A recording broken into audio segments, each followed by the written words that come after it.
Hey guys, welcome back to my channel, and it's Deb C, and place to be, it's Deb C. Bloop, that's me. Boop, Deb C. Hey guys, and happy Sunday. I hope everybody is having a wonderful weekend and a great day so far. The sun is shining. It is probably about 45 degrees outside in Western Pennsylvania. But at least it is Sunday and I do not have to work today. So guess what I did? Last night, I watched Real Housewives of Beverly Hills,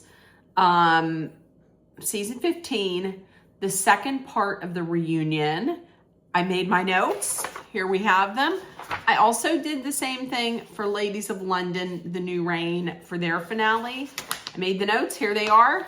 Guess what we're going to be talking about? We're going to be talking about, I'm going to recap finally and give my reaction on Real Housewives of Beverly Hills.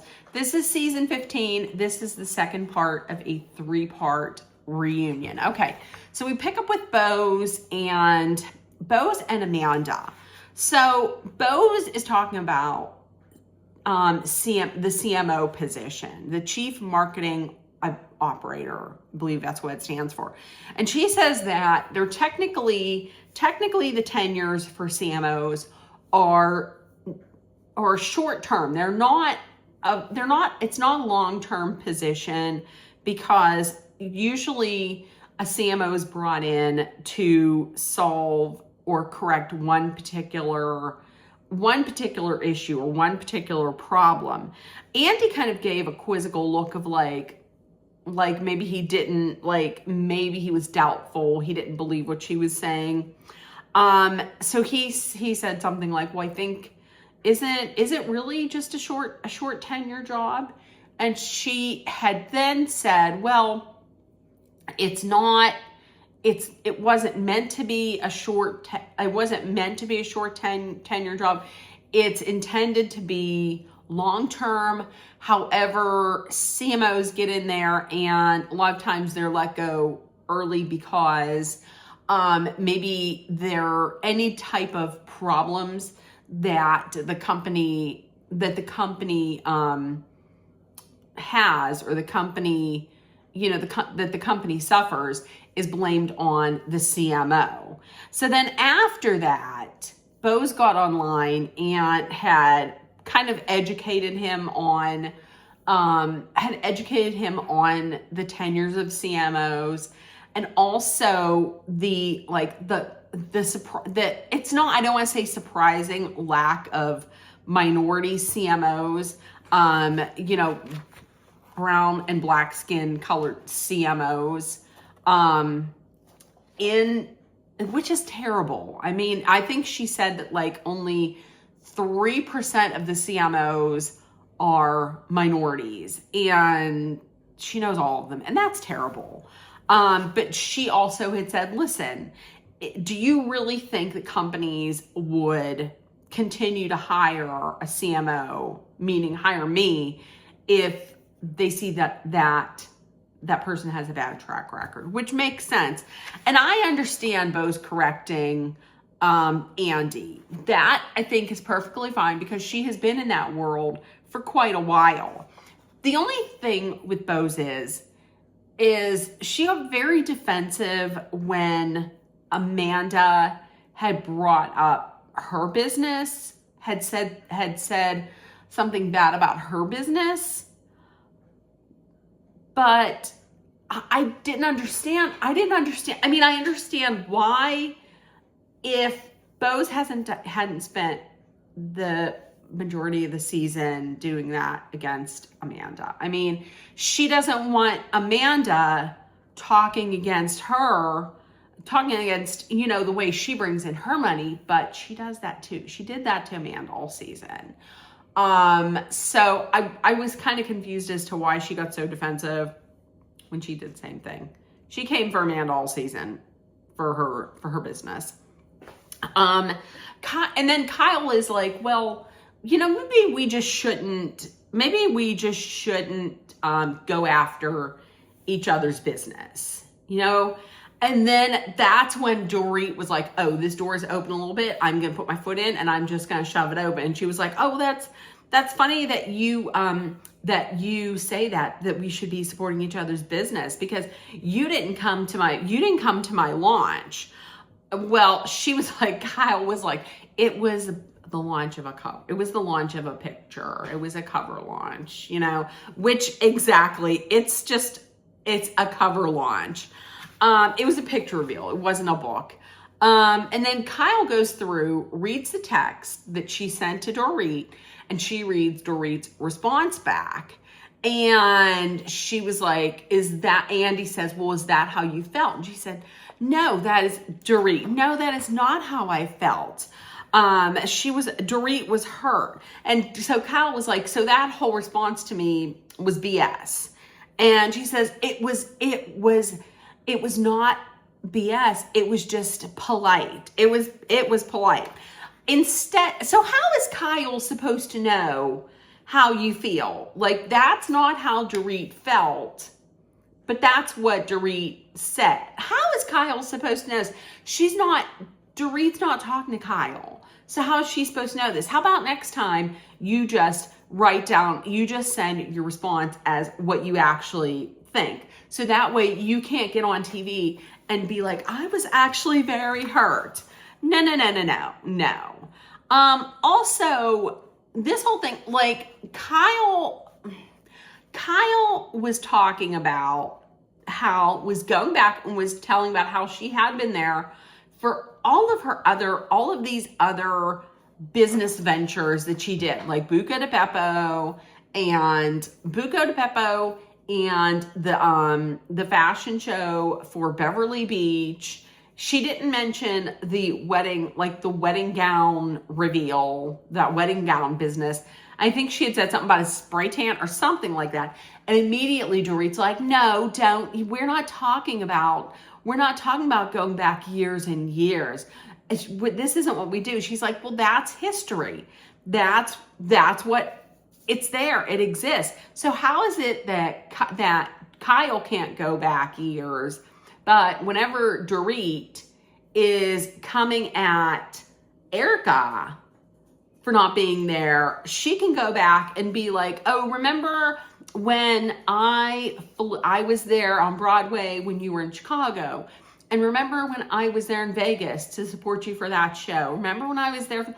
So Dorit can go back, but Kyle cannot, which is very hypocritical. Also, I'm tired of Dorit talking over people because, listen, Dorit thinks she's bigger than this show. Dorit thinks she's the show. She thinks she is bigger than the show. I think it goes back to last season when everybody, in the first episode where the split came out in the papers, in the press, and she got in her car, she lit up her cigarette, and she went, speeding down through the canyon with her lit cigarette, not giving a shit about what anybody thought. And from then on, she was like, she heard people saying, oh, it's iconic, it's so iconic, and this and that. Oh, so she got this big head and thought she's the show. She's bigger than the show, and she can talk however she wants to talk to anybody. But she can't. But the thing is nobody's stopping her. People were like, at one point, Kyle said to Andy, can you do something to stop her and shut her up? And he's like, no, I can't. Because she thinks she's bigger than the show. She thinks she's the show. She thinks she's the reason why people are tuning in. But as a matter of fact, the more and more you read, the more and more you see the people would like to see her off the show.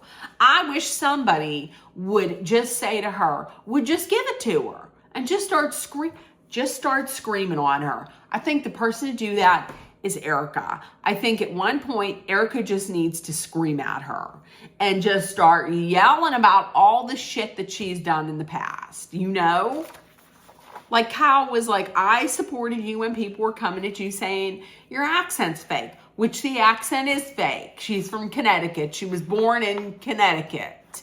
She's not Madonna. Come on. She wasn't born there. She wasn't born in where, like, she wasn't born in in England. She wasn't born in Italy or Paris or any of that. You're born in Connecticut. So I think somebody needs to just tell her to just start screaming. Just because this is ridiculous. She has started talking over people and getting that attitude, like at the end, that attitude that she takes with Erica. Fuck no. Somebody needs to get her. Somebody needs to get her to shut up. So then back to Dorit and Kyle. Dorit says, I want to go back 2 years. I just want to go back 2 years. And Kyle was like, we haven't been friends for the last 2 years. Dorit agrees. Dorit's like, exactly. We haven't been friends. So if you haven't been friends, then why do you need her there? That doesn't make not any sense. And she's like, I'm not about to beg people to come. Why would you? I will say this again.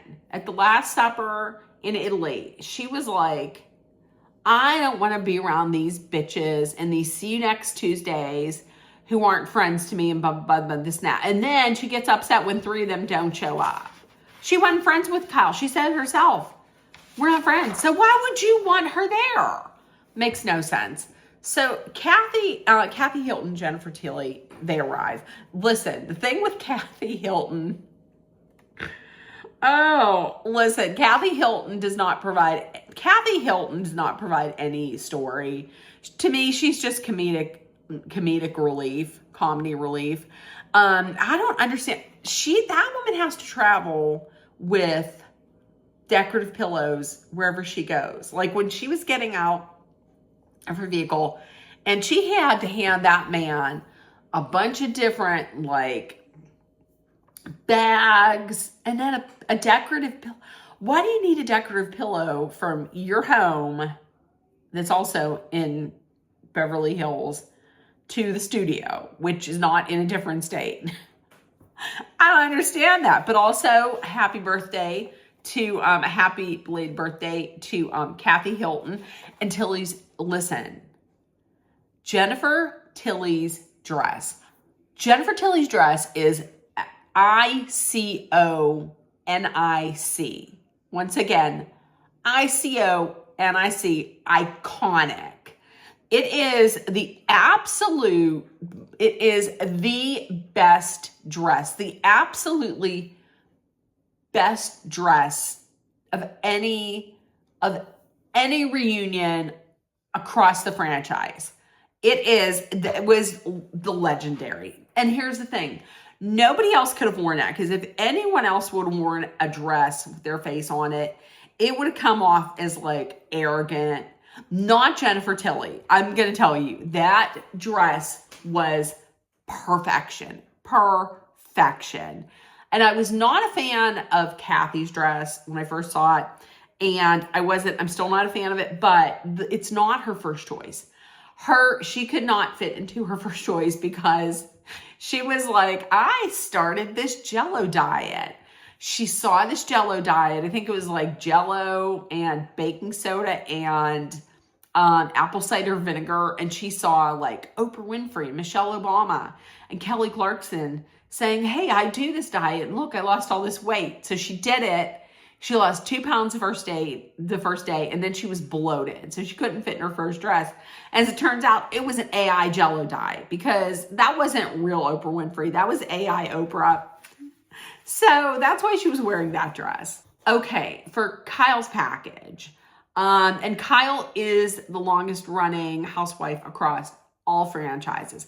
The thing that I noticed, as soon as they said that, and then they showed Dorit immediately checked out, like disengaged. Like she even turned her head and her body kind of like this way. Oh, that's not my best side, I don't think. Neither side is my best side. And she looked away. She didn't look at all. So listen, I'm going to talk about, Kyle's reunion dress. When I first saw the picture, I was like, I don't know that I like that. What is that? It's all white. It has cutouts. It's floor length. It's all white. It doesn't have the sleeves. Is it a halter? Well, it doesn't have, it has the sleeve. It doesn't have, you can see your shoulders. It has cutouts in the back, and it has that black collar, and her hair is just up. And at first I was like, I don't know that I like this. However, now that I see it, and I see it on her on stage, I'm liking it more. And I also think it is an upgrade from her past reunion looks, because her past reunion looks have always given me like, oh, it's a night in the club. And this one's far better. It's not great, but it is far better than what she had in the past. And now they see it on her on stage. I think it's good. I think it's good for her. The only thing that I'm not liking is the blush. And I noticed this on Erica too. Like, the blush isn't here. The blush is like, it looks like it's coming out of their eyes. So that's just it. Me fashionista, not. Okay. So they were talking about, they showed her package, and in it they showed Mo and Kyle going back and looking at their old house that Amanda and Eddie are living in now, and that they redid. And we know that Kyle got very emotional over it, because she was thinking about the memories that they had in that house. But there was like a big emotional disconnect from Mauricio while they were touring that.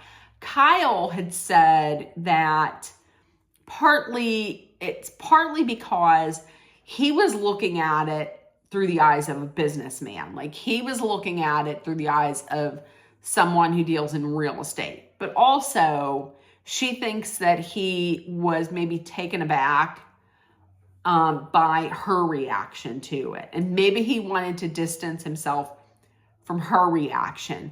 And Andy asks, was it the emotional disconnect from Mauricio that led to a split? And she said, yeah, it was. But also at the end, she does say that if you live in Los Angeles or Beverly Hills, you have to have the money to live in Beverly Hills. And she had said she would always have liked to have had them live in Colorado, like live in Aspen, and have him be like a ski instructor. And he had asked, well, if that had taken place, would you guys still be together? She said, yeah, probably. So it seems like to me, maybe money and fame, maybe, and especially money, had contributed to the split. And Sutton was like, listen, when men get money, they change. And it's true. Money changes it. Money changes a lot of people. I'm going to tell you, and also, I thought this was terrible. I think this is very disrespectful of him. But Kyle was talking about, like, she was out with Mo, and Mo just goes about his way of like flirting with women and putting himself out there, even though he's in the presence of his estranged wife, because they're just split. They're not divorced.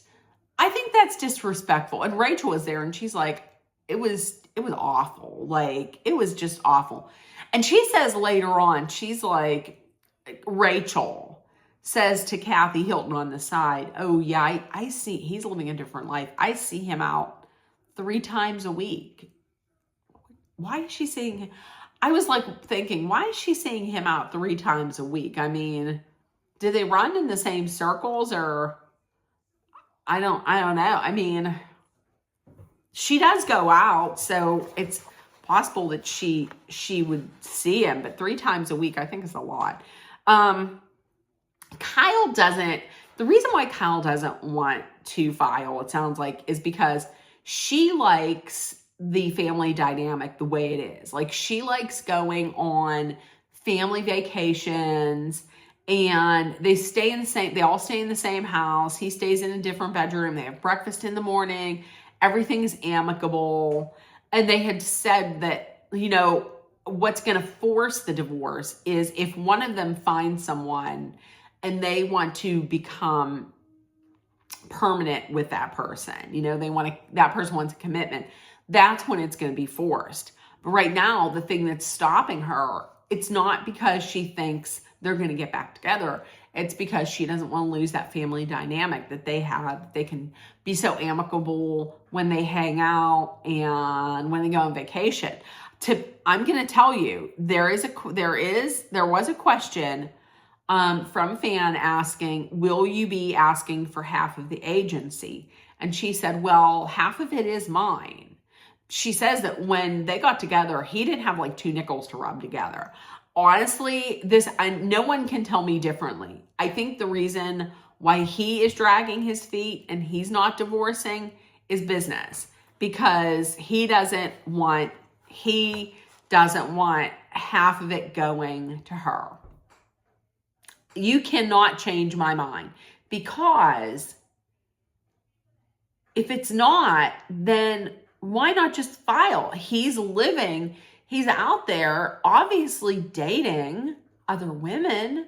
So why wouldn't he? You cannot tell me the reason why Mauricio is not filing a divorce isn't because of that reason, for business reasons. And then during this whole thing, Kyle's talking about Alexia's wedding, and then they get into talking about like how Alexia and her husband are like Kyle and Mauricio, and then it gets into like, how did this happen? How did we let this happen? And Kyle held it together. Usually, Kyle at the reunions is pretty emotional. She gets very emotional.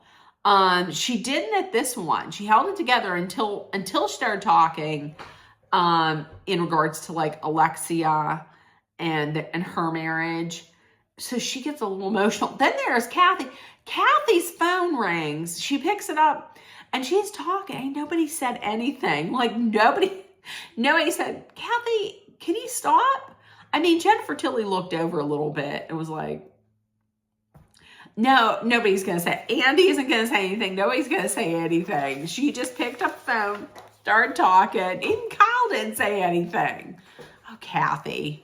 And then Dorit had said, Andy said on an after show, Dorit, you said that basically Kyle and Mauricio, they're just broken up for the show. So she asked, do you believe that? Listen, Dorit totally backed away from that and said, well, I don't know. Why don't you ask her? She's right there. Now, if you said it, and you thought that, why didn't you just own up to it? Okay, next was Sutton's package. And Garcelle, they asked, Andy had said, they had showed a clip of Garcelle on Watch What Happens Live. And he said, well, Garcelle said that you never had her back and you never took accountability. They played the clip. She's like, listen, she never had my back. When I talked to her on the phone, she never took accountability for anything. And about Garcelle, Sutton is still refusing to take accountability for like how she treated Garcelle, or how she never had Garcelle's back when Garcelle had her back constantly. But that whole thing when she said, she knows I would have done anything for her or those boys of hers. Garcelle didn't need you to do anything for her. Garcelle makes money, okay? Garcelle's fine. Garcelle is a thriving, working actress in Hollywood. She has acting gigs. She is producing. I believe she has an audiobook that's out there that I saw on maybe on Facebook. So she is booked and busy. You don't have to worry about it. You don't need to help her. She don't need your help.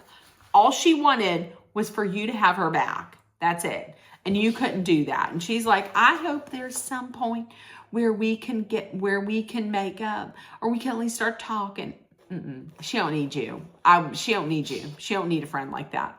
So then Andy brought up the fact that the public was very upset at how you treated Jennifer Tilly. As soon as it came out of his mouth, Sutton to me seemed like she got very defensive. She's like, oh, I know they were very upset.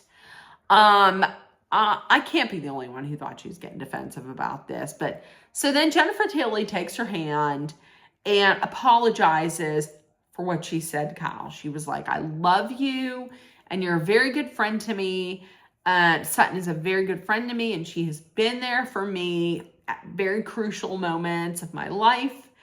And I never meant to hurt her, and I apologize for what I said. And then she just gets back in return, well, thank you, Jennifer.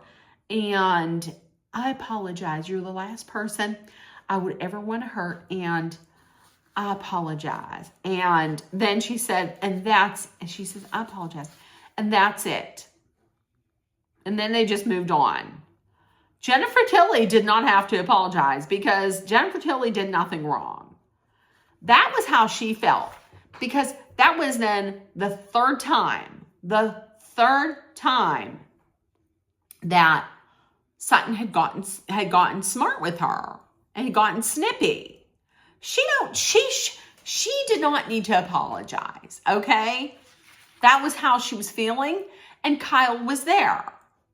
So what, you're just supposed to hold all of this in until it gets to a point where it just explodes out of you? There's a part of me that's thinking that how she treats Jennifer Tilly is how she was treating Garcelle. She absolutely did not need to apologize to Sutton. And now I'm thinking that the only reason why Sutton apologized was because everybody across Bravo Nation was just pissed at how you spoke to Jennifer Tilly. Because listen, and sometimes now that I think about it, when you hear these stories about how, I've heard these stories on and off for the last couple seasons, that, oh, people don't want Jennifer Tilly back and they don't want her on the show anymore. The only reason why I could think that would be true is because they're jealous, because everybody loves Jennifer Tilly. Like, listen, if I'm naming my favorite housewife on that show, it's not even a housewife. It's a friend of. It's Jennifer Tilly. That's the reason why I think if she was not a fan favorite, and if all of Bravo Nation wasn't upset at how you treated her, I don't think there would be an apology, is what I think. You can't tell me differently. And then the whole thing about Sutton not attending the launch of the picture. We're not going to say the launch of the book, the launch of the picture. Sutton is like, listen, I think it's better that I didn't show up, and that I didn't show up and trash you than it was for someone to show up and act fake and then talk shit later. Like, listen, like Dorit did with Sutton's fashion show. She showed up, and then the next day she talked shit on it. Andy tried to do that analogy. He was like, well, how would you feel if she showed up to your event and talked shit on it and just like trashed said, well, it's not even a book launch, and that picture is terrible. And Dorit was like, well, I would feel shitty, but what does that have to do with me? She's like, he said, it's an analogy. Well, it's not a good analogy. I don't understand. She doesn't get it. She just doesn't get it. She can never be wrong. And she just doesn't get it. So then we go to Erica, and Erica says that, listen, and they're talking about Erica not going. And Erica said, I was very hurt. I was very hurt by something that Dorit said. And what Dorit said at the table at the Last Supper in Italy was that basically you're just doing this to save your job, meaning she's coming after Dorit to save her job. And she was really hurt by this because she had just opened up this past season about a DV episode that she had suffered through. And that was still, to this day, the effects, she could still feel the effects to that very day. She had opened up, and now in the eyes of somebody that Erica had said that she loved, that was a dear friend, almost like a sister to her, is now sees that and kind of sees that as maybe invalid. Like, oh, it doesn't matter. Like, it's no big deal. There's no reason for Erica to come after Dorit for like material, because also along with that DV that she suffered through, Erica also is on trial for like $25 million. So there's that. She doesn't have to come after your raggedy ass to make a storyline. But also she had said that she let loose on Dorit because of what she said at the supper, when she said that Bose has done more for her than anyone else in the group. And in the past, Erica had always gone to bat for Dorit in every situation. So now what is that? Does that not matter? Is that just wiped from history? So then Andy says, do you want to apologize to her for anything? And Dorit really says, for what? What do I have to apologize for? Just right there. You hurt your friend. You hurt your friends, your supposed friends' feelings. And she was very hurt by this. And there's nothing. See what I mean? Like, she didn't think she can't take any accountability. She's never wrong. And she don't care. The only thing that matters in Dorit's world is Dorit's issues. That's it. That's all. Okay, so yeah, that is the end. And it looks like next week we're going to start off we're going to pick up where we left off with Dorit and Erica. And I'll say it once and I'll say it again. Somebody needs to shout on Dorit, to shut her down. Also, here's another thing that I thought about. Dorit's talking about how Kyle has surrounded herself with all these yes people like Erica and Amanda and Sutton. But Dorit has done the same thing with Bose and Rachel. They will say whatever Dorit wants them to say or think, however Dorit wants them to think.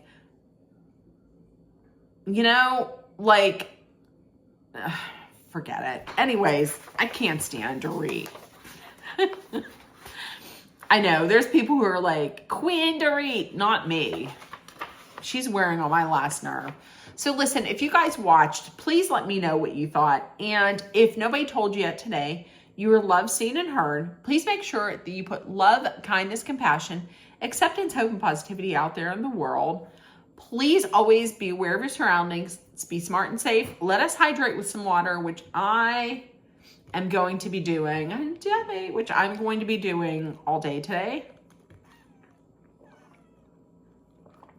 because I didn't do a lot of it yesterday. Okay. So also, if you're in a dangerous situation, please know that Dolly and I are sending our love, thoughts, prayers, and positive energy so you make it through. I love you guys. And I will see you later today for Ladies of London. So you're going to get 2 videos today. Actually, you are going to get 2 videos,